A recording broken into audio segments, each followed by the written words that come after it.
Nuestra Biblia, por favor, en el Salmo 63. Salmo 63. En un tema que he titulado Tu misericordia es mejor que la vida.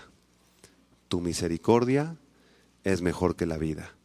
Vamos a leer este salmo completo y después vamos a irlo desarrollando versículo por versículo. Dice el Salmo 63, Dios mío eres tú, de madrugada te buscaré. Mi alma tiene sed de ti, mi carne te anhela, en tierra seca y árida, donde no hay aguas, para ver tu poder y tu gloria, así como te he mirado en el santuario, porque mejor es tu misericordia que la vida. Mis labios te alabarán. Así te bendeciré en mi vida, en tu nombre alzaré mis manos. Como el meollo y de grosura será saciada mi alma, y con labios de júbilo te alabará mi boca. Cuando me acuerde de ti en mi lecho, cuando medite en ti en las vigilias de la noche, porque has sido mi socorro, y así en la sombra de tus alas me regocijaré. Está mi alma pegada a ti, tu diestra me ha sostenido. Pero los que para la destrucción buscaron mi alma, caerán en los sitios bajos de la tierra. Los destruirán a filo de espada, serán porción de los chacales, pero el rey se alegrará en Dios. Será alabado cualquiera que jura por él, porque la boca de los que hablan mentira será cerrada. Este salmo, hermanos, fue escrito mientras el rey David se encontraba en el desierto de Judá.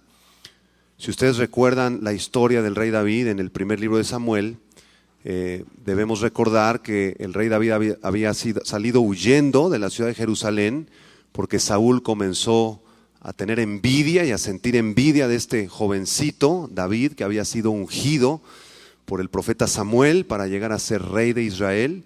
Entonces David tocaba el arpa, ¿verdad?, ahí delante de Saúl, quien a veces se encontraba endemoniado. El Señor había enviado un espíritu demoníaco que atormentaba a Saúl, y cuando David tocaba el arpa, Saúl, ¿verdad?, respiraba y se sentía aliviado de este demonio. Pero comenzó a tener envidia tremenda de David justo cuando mató al gigante Goliat, y entonces todo el pueblo de Jerusalén hacía fiesta y decía: Saúl mató a sus miles, pero David a sus 10,000. Saúl mató a sus miles, pero David a sus 10,000. Y Saúl decía: ¿cómo que yo maté a 1,000 y él a 10,000? Si yo soy el rey. Entonces lo amenazó de muerte. En una ocasión le aventó una lanza que casi lo clava así en la pared al rey David, y en ese momento salió huyendo David de la ciudad de Jerusalén y se tuvo que refugiar en el desierto de Judá. Sin embargo, David, en vez de deprimirse, en vez de angustiarse, en vez de tirar la toalla y ya no querer ser rey, comenzó a buscar a Dios. Y el deseo de David por Dios era tan grande, que de día y de noche adoraba al Señor y lo buscaba en oración. Este salmo puede ser dividido en 3 secciones. La primera sección se refiere al presente, cuando David busca la presencia de Dios en medio de la tribulación, cuando lo adora en el presente. Esto está del versículo 1 al verso 5. La segunda sección se refiere al pasado, cuando David recuerda el poder de Dios y cómo Dios en el pasado lo liberó de todos sus enemigos, por lo cual Él le da la gloria. Esto está del versículo 6 al versículo 8. Y en tercer lugar, David mira hacia el futuro, cómo Dios va a juzgar a sus enemigos y lo va a hacer completamente libre de los ataques de ellos. Esto está del versículo 9 al versículo 11. Vamos a estudiar la primera sección, cuando David en el presente, cuando está en el desierto de Judá, busca con desesperación la presencia de Dios. Dice el versículo 1, Dios mío eres tú, de madrugada te buscaré. En primer lugar, en este versículo 1, aprendemos cómo David reconoce que Dios solamente es el único Dios verdadero y el único que lo puede ayudar. David dice, tú eres mi amparo y mi fortaleza. Me encuentro aquí en el desierto, Saúl viene detrás de mí, ha mandado a sus ejércitos a matarme, pero tú eres el único que me puedes ayudar, Señor. Por eso dice en el verso 1, de madrugada te buscaré. Era tal el deseo de David de encontrarse con su Dios y refugiarse en Él, que se levantaba en las madrugadas, quizá a las 4, 5 de la mañana, a orar, a buscar a Dios. La segunda parte del verso 1 dice, mi alma tiene sed de ti, mi carne te anhela en tierra seca y árida donde no hay aguas. David sentía que su vida estaba seca, que su carne anhelaba a Dios, y ahí desde esa tierra seca y árida, él clama al Señor y le dice, Señor, alimenta mi alma, Señor, dame de beber, Señor, alimenta mi vida, porque separado de ti yo nada puedo hacer. Hermanos, muchos de nosotros nos sentimos y nos identificamos con David, sentimos lo mismo que David sintió. Muchos pasamos a veces desiertos, estamos desanimados, tenemos un problema, estás pasando una tribulación, quizá en tu familia, con tu esposa, hay un problema con uno de tus hijos, has pasado quizá por un divorcio, es un tiempo difícil en tu vida, pero la Biblia nos enseña que solamente el Señor puede saciar nuestra sed. Que solamente Dios es el único que te va a dar el alimento que tú necesitas y la paz que tú necesitas. Muchas veces buscamos al pastor, buscamos acá, que un consejo, pero sabes una cosa, ningún hombre va a poder saciar el hambre que tú tienes y la sed que tú tienes. Solamente Jesucristo, el Hijo de Dios, puede darte la paz que sobrepasa todo entendimiento. ¿Cuántos de nosotros buscamos a Dios de madrugada, como lo hacía David? ¿Cuántos de nosotros, en vez de deprimirnos más o entristecernos más, decimos lo que está escrito en el versículo 1? Señor, mi alma tiene sed de ti. Señor, mi carne te anhela en tierra seca y árida, donde no hay aguas. Vamos a Juan capítulo 4, por favor, en donde vemos como ilustración la historia de esta mujer samaritana, la cual Jesucristo encontró en el pozo, y esta mujer le dio agua al Señor. En Juan capítulo 4, versículo 7 dice la Biblia que vino una mujer de Samaria a sacar agua y Jesús le dijo, dame de beber, pues sus discípulos habían ido a la ciudad a comprar de comer. La mujer samaritana le dijo, ¿cómo tú siendo judío me pides a mí de beber que soy mujer samaritana? Porque judíos y samaritanos no se tratan entre sí. Respondió Jesús y le dijo, si conocieras el don de Dios, ¿y quién es el que te dice, dame de beber? Tú le pedirías y él te daría agua viva. La mujer le dijo, Señor, no tienes con qué sacarla y el pozo es hondo. ¿De dónde pues tienes el agua viva? ¿Acaso eres tú mayor que nuestro padre Jacob, que nos dio este pozo, del cual bebieron él, sus hijos y sus ganados? Respondiendo Jesús le dijo, cualquiera que bebiere de esta agua volverá a tener sed, mas el que bebiere del agua que yo le daré, no tendrá sed jamás, sino que el agua que yo le daré será en él una fuente de agua que salte para vida eterna. Cristo es el único que puede saciarnos. Yo recuerdo mi vida antes de Cristo, buscaba a Dios en filosofías, lo busqué en religiones, lo busqué en fiestas, lo busqué en el dinero, lo busqué en los logros profesionales y no lo encontré en ninguna parte. Hasta el día que el Señor Jesucristo me alcanzó y yo lo recibí como Señor y Salvador y caí de rodillas y llorando, le entregué mi vida y le confesé mis pecados, y desde ese día yo les puedo dar testimonio que no he tenido sed una sola vez, ni un solo día, porque Él es el único que sacia nuestra alma todos los días. Toca a la persona que está a tu lado y dile, solo Jesús puede saciar tu alma. Nada más Jesús, nada más. Regreso al Salmo 63, versículo 2 en adelante. La Biblia dice, para ver tu gloria y tu poder, así como te he mirado en el santuario. David tenía hambre de Dios, tenía hambre de contemplar su poder, de ver su gloria, así como lo había visto muchas veces en el santuario. Y observen el versículo 3, dice David, porque mejor es tu misericordia que la vida. Mis labios te alabarán, así te bendeciré en mi vida, en tu nombre alzaré mis manos. Se percibe un profundo amor en el corazón del rey David hacia Jehová su Dios. se percibe en estas líneas una profunda convicción de que David amaba más a Dios que a su propia vida. Por eso dice el versículo 3, mejor es tu misericordia que la vida. En otras palabras, prefiero tu amor, prefiero tu misericordia, Señor, que mi propia vida. No importa mi propia vida, tú eres mi Dios. ¿Cuántos podrían decir con David, prefiero tu misericordia, mejor es tu misericordia que la vida? A ver, díganlo conmigo. Díganle al Señor, mejor es tu misericordia que mi propia vida. Y por eso, dice David en el verso 3, mis labios te alabarán, mis labios te darán alabanza. Quiero mostrarle dos versículos en el Nuevo Testamento del apóstol Pablo, que pensaba muy, pero muy parecido a lo que estamos estudiando en este salmo. Vamos a Filipenses capítulo 1, versículo 21 en adelante. Filipenses 1, 21 en adelante. Dice el apóstol Pablo, porque para mí el vivir es hacer dinero, porque para mí el vivir es irme de fiesta, ¿no? Para mí el vivir es Cristo y el morir es ganancia. Mas si el vivir en la carne resulta para mí en beneficio de la obra, no sé entonces qué escoger, porque de ambas cosas estoy puesto en estrecho, teniendo deseo de partir y estar con Cristo. Pablo aquí ya se quería ir al cielo, ya quería estar con su Señor, lo cual es muchísimo mejor, dice el verso 23. Pero quedar en la carne es más necesario por causa de ustedes. Y confiado en esto, sé que quedaré, que aún permaneceré con todos ustedes para vuestro provecho y gozo en la fe, para que abunde vuestra gloria de mí en Cristo Jesús por mi presencia otra vez entre vosotros. Entonces el apóstol Pablo tenía muy claro en su vida que el propósito de su existencia era glorificar a Dios. Para mí el vivir es Cristo.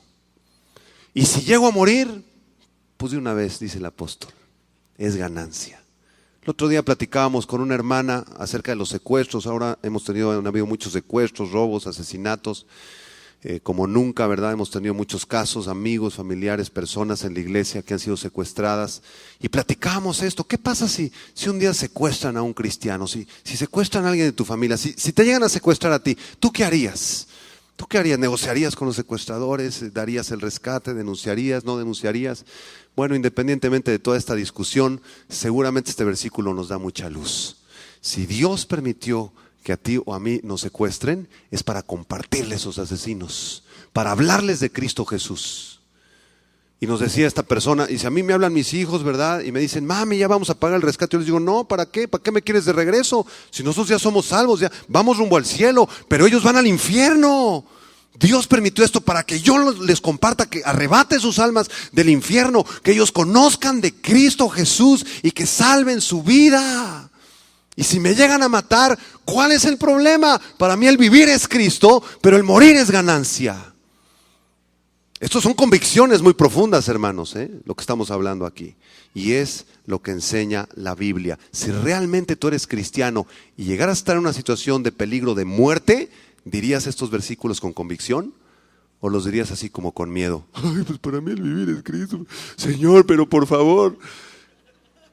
En una ocasión Jesucristo le dijo a sus discípulos, no le tengan miedo a quien pueda matar sus cuerpos, a quien pueda asesinarlos. Ténganle miedo a aquel que puede echar a sus almas en el infierno. ¿Quién puede echar el alma en el infierno? Dios. Témanle a Dios. No le temas a un secuestrador, a un asesino o a un ratero. No le tengas miedo, porque Dios no nos dio espíritu de cobardía, sino de poder, de amor y de dominio propio, ¿no es cierto? Y el otro versículo que les quiero mostrar está en Hechos de los Apóstoles, capítulo 20, versículo 24. Hechos 20, verso 24. El apóstol Pablo también está dando aquí un discurso de despedida en la ciudad de Mileto a todos los discípulos. Y dice Hechos 20, 24 en palabras del apóstol, pero de ninguna cosa hago caso, ni estimo preciosa mi vida para mí mismo, con tal que acabe mi carrera con gozo y el ministerio que recibí del Señor Jesús para dar testimonio del evangelio de la gracia de Dios. ¿Cuántos aquí estimamos como preciosas nuestras vidas? Claro, nuestras vidas son preciosas porque tenemos a Cristo, pero para nosotros el vivir debe ser darle la gloria a Él. Y si morimos, pues es ganancia, porque nos vamos con Él. ¿Cuál es el problema? ¿Verdad? Regresamos al Salmo 63, por favor. Vamos al versículo 4 y 5. El rey David dice en estos versículos: así te bendeciré en mi vida, en tu nombre alzaré mis manos. El rey David estaba tan enamorado de Dios y amaba tanto a Dios que todo el tiempo lo bendecía al Señor. Y esta es la voluntad de Dios para nosotros, hermanos. Cuando tú te levantes en la mañana, alza así tus manos y bendice a Dios. ¿Qué es bendecir a Dios? Es darle palabras de alabanza, es darle palabras de adoración, es pronunciar sus nombres, es darle gracias. Señor, te bendigo, Señor, te alabo, Dios. Tú eres el alfa y la omega, tú eres el principio y el fin, tú eres el Dios todopoderoso. Bendigo tu nombre precioso, Señor. Te bendigo, Jesucristo, tú eres mi Dios y mi Señor. Bendiga el nombre de su Dios. Muchos se paran en la mañana criticando a medio mundo. Ay, otro día, tengo que ir a la oficina. Mi jefe, no sé qué. Ay, el metro. Me asaltaron el otro día en la combi. Los rateros, la situación del país. ¿Sabe qué? Sus labios fueron creados para bendecir. Salmo 51:15 dice: abre mis labios y publicará mi boca tu alabanza. Levante sus manos hace un momentito toda la congregación y bendiga a Dios. Ándale. Abra sus labios y dígale: yo te bendigo, Señor. Tú eres precioso, Dios. Gracias por esta tarde que nos estás hablando. Gracias por este salmo. Precioso Jesús, Señor. Tú eres el alfa, la omega, Señor. Tú eres el Cordero de Dios que quita el pecado del mundo. Tú eres el león de la tribu de Judá. A ti sea la gloria y la honra, Señor. Te bendecimos con todo nuestro ser en el nombre de Cristo Jesús. Amén. Qué hermoso, ¿verdad? Es bendecir a Dios. Y dice el versículo número 4: en tu nombre alzaré mis manos. En tu nombre alzaré mis manos. ¿Por qué la Biblia nos habla de levantar nuestras manos? ¿Alguien se lo ha preguntado?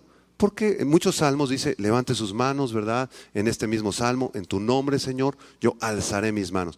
Bueno, cuando levantamos nuestras manos hay básicamente tres símbolos o tres situaciones que ocurren. En primer lugar, cuando levantamos nuestras manos, esto representa la oración que elevamos a Dios.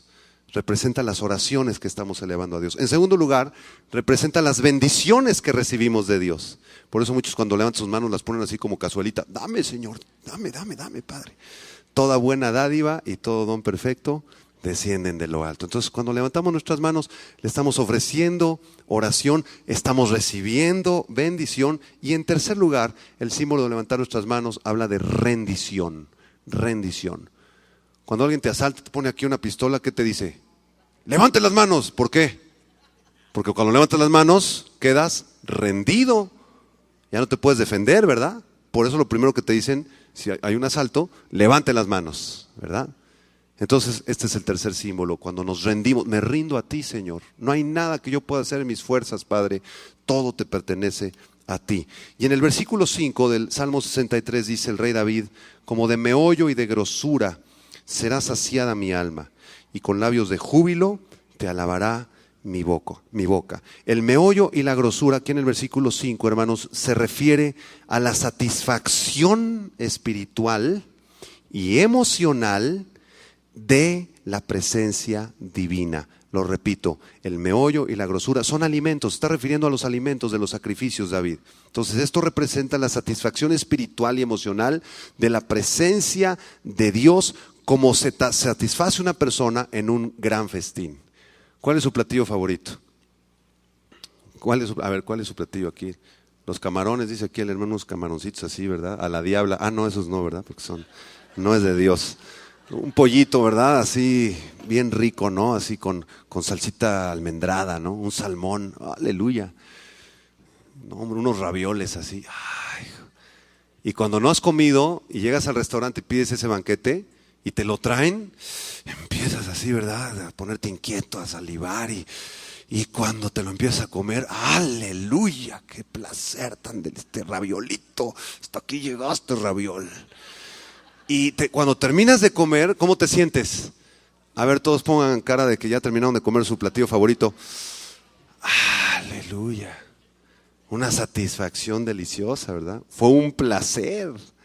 Bueno, de la misma manera, David en este salmo nos está diciendo que cuando él está en la presencia de Dios, experimenta un profundo placer de estar en la presencia del Todopoderoso. La presencia de Dios no es una religión, hermanos. No es de que, ya oré 2-3 minutos ya. No, hermano, pase tiempo con Dios. Experimente el placer de estar en la presencia del Señor. Ríndase por completo a Él, porque Dios es nuestro máximo deleite. Muchos buscan su seguridad en las cosas del mundo, en el dinero, en los bienes materiales, en la política, en las artes, pero nada te puede satisfacer. El único que puede deleitarte por completo y saciar tu vida es el Señor. Vean el Salmo 95, versículo del 1 al 7. Vamos a leerlo juntos. ¿Está de acuerdo? Salmo 95, del 1 al 7. Y vamos a levantar nuestras manos y decirlo. Ahí está en las pantallas. ¿Qué dice? Venid, aclamemos alegremente a Jehová. Cantemos con júbilo a la roca de nuestra salvación. Lleguemos ante su presencia con alabanza. Aclamémosle con cánticos, porque Jehová es Dios grande y Rey grande sobre todos los dioses. Porque en su mano están las profundidades de la tierra y las alturas de los montes son suyas. Suyo también el mar, pues él lo hizo y sus manos formaron la tierra seca. Venid, adoremos y postrémonos, arrodillémonos delante de Jehová nuestro Hacedor, porque Él es nuestro Dios, nosotros el pueblo de su prado y ovejas de su mano. Hasta ahí vamos a dejar la lectura. Eso es regocijarse en su Dios. Cuando nosotros lo alabamos, cuando usted se encierra en su cuarto y usted está lleno de broncas y de problemas y le dio bronquitis y bueno, un saco de problemas a veces son nuestras vidas. ¿Dónde vamos a ser saciados? ¿Dónde podemos dejar nuestras cargas y nuestras aflicciones? En la oración, hermanos, en el tiempo de intimidad con Dios, cuando podemos deleitarnos en su presencia. Por eso dice este salmo, con labios de júbilo te alabará mi boca. Gracias a Dios por estos salmos que nos llenan de ánimo, ¿verdad? Y de fortaleza. Muy bien, regresamos al Salmo 63 que estamos explicando en esta tarde y vamos al segundo punto. El segundo punto nos habla del pasado de David. El versículo 6 al 8 nos habla cómo David recuerda el poder de Dios cuando fue salvado en el pasado. Vamos a leer el verso 6. Dice, cuando me acuerde de ti en mi lecho, cuando medite en ti en las vigilias de la noche, porque has sido mi socorro y así en la sombra de tus alas me regocijaré. Está mi alma apegada a ti, tu diestra me ha sostenido. ¿Qué hacía David cuando se iba a dormir? Cuando estaba ahí en su camita, en su lecho. Versículo 6. ¿Qué hacía? Se acordaba de Dios. ¿Ya vieron? Versículo 6. Cuando me acuerde de ti en mi lecho. ¿Y de qué se acordaba David? ¿De qué piensa que se acordaba David? ¿Se acordaría David de cuando el Señor los liberó allá de Egipto? Claro que sí. Pues él conocía la Torá. ¿Se acordaría David de las proezas que Dios hizo en manos de Gedeón? ¡Claro! ¿Se acordaría David de cuando él nació y vino el profeta Samuel y lo ungió por rey? ¡Claro que se acordaba! Dios ha hecho grandes cosas con el rey David en el pasado. Por eso David, cuando se iba a dormir, se acordaba de todas y cada una de las bendiciones de Dios. Te hago una pregunta. ¿Qué viene a tu mente cuando te vas a dormir? Ayer en la noche, cuando te fuiste a dormir, ¿en qué pensaste? En nada, pastor, me caí dormido luego porque venía bien cansado. Ok, muchas veces nos vamos a la cama con angustias, ¿no es cierto? Muchos se duermen así y cierran los ojos así con una tensión y la mandíbula así, amaneces con los dientes todos así, todos duros. Ya hasta te cayeron 2 muelas, aprietas así los dientes de la angustia que traes. O muchos tienen insomnio o pesadillas hasta las 2, 3 de la mañana pensándole vueltas a esta bronca y que si aquello y que si la renta y que quién sabe qué. Y no puedes dormirte en paz. Aquí está el secreto para tu sanidad. Cuando te vayas a dormir, acuérdate de Dios. Acuérdate de lo precioso que ha sido Dios contigo, que te creó y que te conoció estando aún tú en el vientre de tu madre. Dice el versículo 6, cuando medite en ti en las vigilias de la noche. Así que si no puedes dormir, si te da insomnio, pues ponte de rodillas ahí en tu camita y te pones a orar. ¿Cuál es el problema? Y Dios te va a dar la paz que tú necesitas para poder dormir. ¿Cuántos dicen amén a esto? Miren lo que dice Isaías capítulo 26, un versículo muy famoso. Isaías 26, versículo 3. Yo le voy a pedir que lo memoricemos juntos. Isaías 26, versículo 3. Vamos a leerlo. ¿Qué dice? Tú guardarás, le dice Isaías al Señor. Tú guardarás, Señor, en completa paz a aquel cuyo pensamiento en ti persevera, porque en ti ha confiado. A ver, memorícelo. Vamos otra vez. Tú guardarás en completa paz a aquel cuyo pensamiento en ti persevera, porque en ti ha confiado. Ahora sin verlo, a ver. Tú guardarás en completa paz a aquel cuyo pensamiento en ti persevera, porque en ti ha confiado. ¿Por qué le pido que lo memorice? Porque si hoy en la noche usted tiene insomnio, ¿sabe qué va a hacer? Tú guardarás en completa paz a aquel cuyo pensamiento en ti persevera, porque en ti ha confiado. Y ese versículo, cómaselo, mastíquelo, medítelo aquí media hora. Señor, tú prometes guardarme, no en una paz ficticia o en una paz parcial, en una paz completa. Si mis pensamientos perseveran en ti. Señor, gracias por haberme salvado, gracias por haberme escogido, gracias por mis papás, gracias por mis hermanos, gracias por mi esposa. Guárdame en completa paz. Y sabe que van a transcurrir unos minutos cuando usted esté meditando en Dios y sin que usted se dé cuenta, se va a quedar bien dormidito como bebé. Porque eso es la palabra de Dios. La palabra de Dios siempre se cumple. Si usted piensa en las cosas de Dios, si usted medita en Cristo, usted va a estar en completa paz. Amén. Regresamos al versículo 8 para terminar esta sección. Salmo 63, 8 dice: está mi alma apegada a ti. Tu diestra me ha sostenido. Dios desea que nuestra alma, como estaba la del rey David, esté apegada a Él. ¿Qué significa esto? Esta palabra apegada significa eso precisamente, pegado, unido constantemente, no con un resistol que se despega a los 2 días, sino con un pegamento resistol 5000. ¡Pum!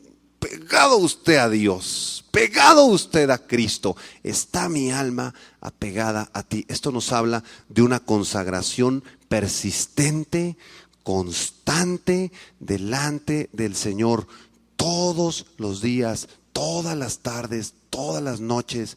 Dios le dijo a Josué: nunca se apartará de ti este libro de la ley. ¿Se acuerda? Josué 1:8. Sino que de día y de noche, todo el tiempo meditarás en él, para que guardes y hagas conforme a lo que le está escrito.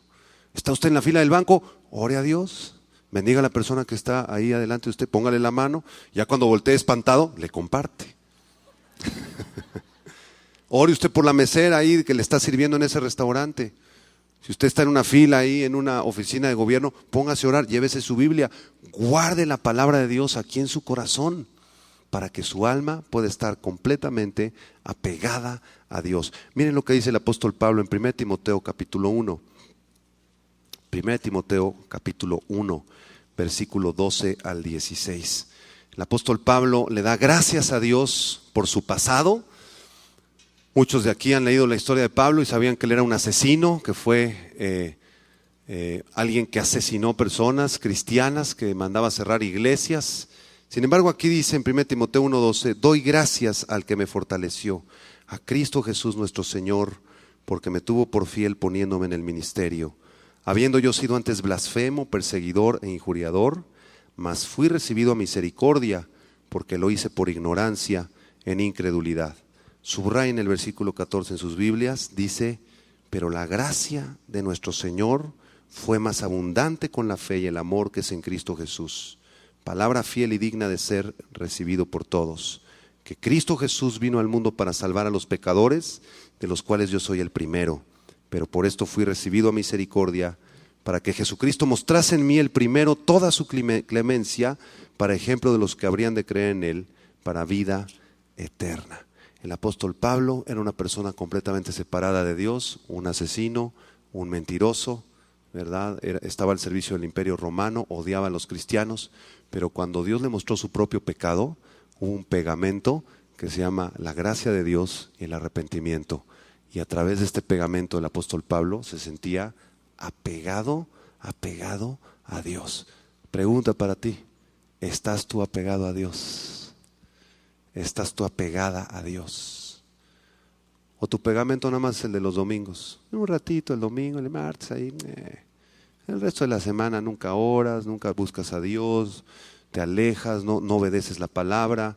Entonces tu pegamento te va a durar 1 o 2 semanas y se va a acabar. Sin embargo, si el Espíritu Santo te muestra tu pecado y tú te arrepientes genuinamente y clamas la gracia, la misericordia de Dios, ese pegamento va a ser de por vida. Vas a tener un deseo aquí adentro, como el que tenía David, de buscar a Dios constantemente, porque solamente Él nos puede satisfacer. Terminamos en el Salmo 63, los últimos versículos del 9 al 11, con la tercera sección de este Salmo, en donde David está mirando hacia el futuro. David le da gracias a Dios por su presente, lo alaba por su pasado, y en los últimos versículos del 9 al 11, David está mirando hacia el juicio de Dios en el futuro. Dice, ¿quién me llevará? Perdón, estoy en otro Salmo, Salmo 63, versículo 9, dice, pero los que para destrucción buscaron mi alma, caerán en los sitios bajos de la tierra. Los destruirán a filo de espada, serán porción de los chacales. Pero el rey se alegrará en Dios, será alabado cualquiera que jura por él, porque la boca de los que hablan mentira será cerrada. Diga conmigo, la boca de los mentirosos será cerrada. ¿Por qué no cacharon a ese secuestrador y se salió con la suya? ¿Por qué te robaron tu bochito y todavía no lo cachan? ¿Por qué entraron a tu casa, se llevaron el radio, todo, y quién sabe dónde quedaron estos tipos? Seguramente están en Cancún de vacaciones. ¿Por qué no los agarran? Hermanos, la justicia es de Dios, no nuestra. Y en estos versículos David está mirando hacia el futuro y cómo Dios va a juzgar a todos y cada uno de sus enemigos. Miren lo que le va a pasar a esos secuestradores, a esos asesinos y a esos ladrones si no se arrepienten. Verso 10, los destruirán a filo de espada y serán porción de los chacales. Los chacales son unos animales devoradores tremendos. Los van a devorar, esto nos está hablando de demonios. Versículo 9, pero los que para destrucción buscaron mi alma, caerán en los sitios bajos de la tierra. ¿Tienes tú enemigos? ¿Tienes algún enemigo por ahí? Alguien que esté murmurando de ti, alguien que te odia, alguien que la trae contigo, alguien que se quiere vengar de ti, te han hecho algún daño, algún mal, no te pagaron lo que te debían en esa empresa, te corrieron injustificadamente, tu esposo te traicionó. Hermanos, no busquemos nosotros venganza, porque la ira del hombre, dice la Biblia en Santiago, la ira del hombre no obra la justicia de Dios. De nada te sirve enojarte. ¿Por qué me quitaron ese dinero? No me pagaron mi aguinaldo completo. Ahora los voy a demandar y voy a... ¿Sabes qué? Si quieres demandarlos, la Biblia puso las autoridades civiles. Si quieres puedes proceder, pero si hay ira en tu corazón, ahí ya estás pecando. La ira del hombre no obra la justicia de Dios. Perdona a tus enemigos, bendice a los que te han maldecido y haz oración por aquellos que te han ultrajado y que te han robado. Es lo que dice la Biblia en las bienaventuranzas en Mateo capítulo 5. Hermanos, este es el mensaje de este salmo. El cristiano, en esta última sección aprendemos, tiene 3 enemigos. Tenemos 3 enemigos los cristianos, que van a ser juzgados y condenados al final. El primer enemigo es la carne, nuestros malos deseos, nuestro pecado.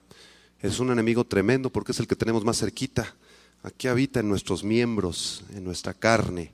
El segundo enemigo es el mundo, las cosas que están en el mundo. El pecado, la maldad, la pornografía, el adulterio, la fornicación, que son pan de cada día en las telenovelas, en los espectaculares, en el radio. Dice la Biblia en 1 Juan 2, 15 al 17, no ames al mundo, ni las cosas que están en el mundo. Si alguno ama al mundo, el amor del Padre no está en él. Porque todo lo que hay en el mundo, los deseos de los ojos, de la carne y la vanagloria de la vida, no provienen del Padre, sino del mundo. Y el mundo va a pasar, va a ser juzgado, va a ser condenado. Pero el que confía en Dios, ese permanece para siempre. Toca a la persona de junto y dile, no ames al mundo, porque es tu enemigo. Y en tercer lugar, el tercer enemigo del cristiano es Satanás y sus demonios. La Biblia nos muestra en Efesios 6:12 que estamos en medio de una batalla espiritual.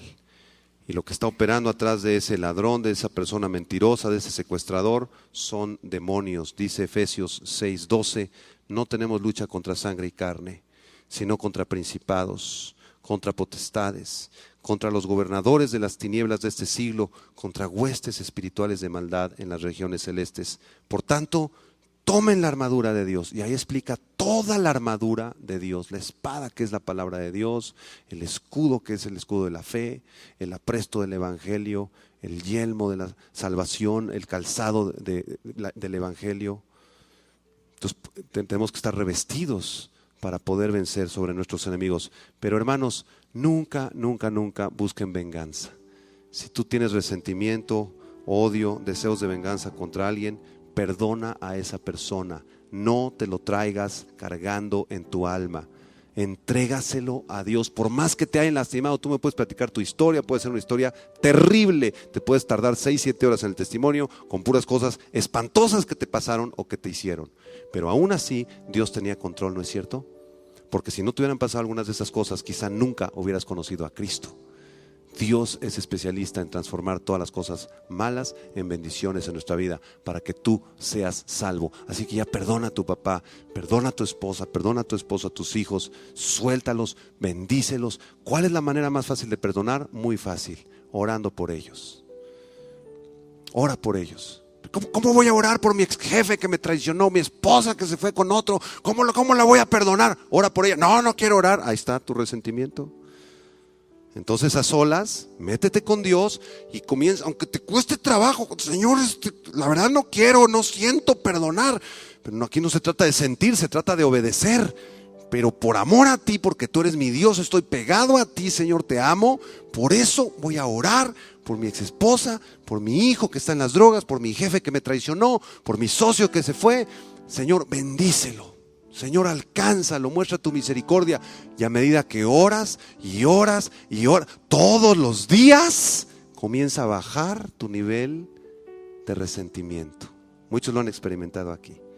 Hasta que un día, hasta oras con sonrisa. Señor, gracias, ya soy libre de este resentimiento. Nunca ejerzas justicia por tu propia mano, porque la justicia es del Señor. Y de acuerdo a este Salmo 63, el destino de los demonios, de Satanás y de todos los malvados es la destrucción a filo de espada. Y termina David en el versículo 11 diciendo: pero el rey se alegrará en Dios, será alabado cualquiera que jura por él, porque la boca de los que hablan mentiras será cerrado. ¿Quién es el rey? Pues se refiere al rey David. El rey, es decir, yo me alegro en ti, Señor. ¿Cuántos se alegran esta noche en Dios? Porque Él nos ha hablado, ¿verdad? ¿Por qué no le aplaudes al Señor y le bendices?